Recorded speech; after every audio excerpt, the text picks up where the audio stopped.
Well, the recent Vancouver Olympic Games and the Paralympic Games left lasting legacies for all who were connected to them.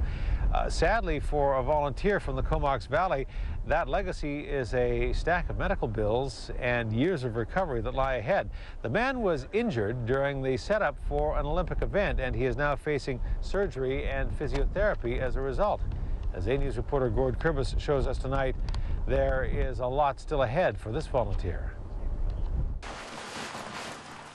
They're souvenirs that Comox's Paul Adderton collected during his 7 weeks volunteering for the Olympic and Paralympic Games.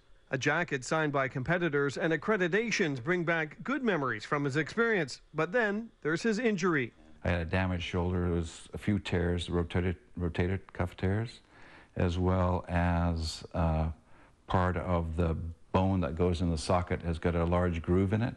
Adderton sustained injuries on March 10th while helping set up for a Paralympic race. It was the morning after a heavy snowfall in Whistler. I was just getting off the lift and just casually skiing down to where I would start putting on panels, and boom.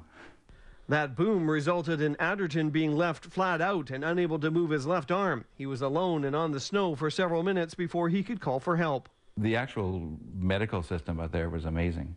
I was fortunate enough to see the doctors that were looking after me on a regular basis. Being there, I was able to get an MRI and CT scan done at the Olympic clinic there. But once he returned home to the Comox Valley, Adderton discovered he'll require several months of physiotherapy and an operation in September. He says the coverage VANOC had for its volunteers was minimal. It requires me to use up all my personal insurance first. And if my wife had insurance, all of her insurance second. And then their insurance is only for a total of $300 for physiotherapy.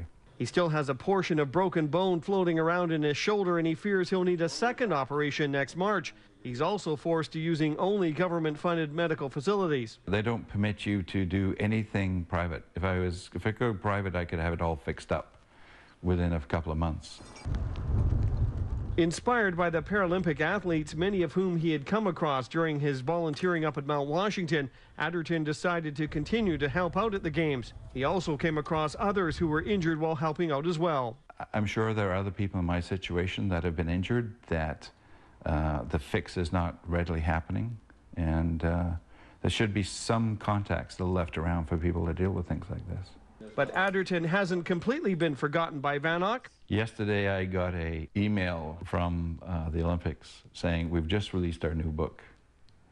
You know, it can be bought at such and such. Rather than getting solicitations, Adderton said he'd really prefer VANOC provide some assistance with his medical bills. In Comox, Gord Kurbis, A News.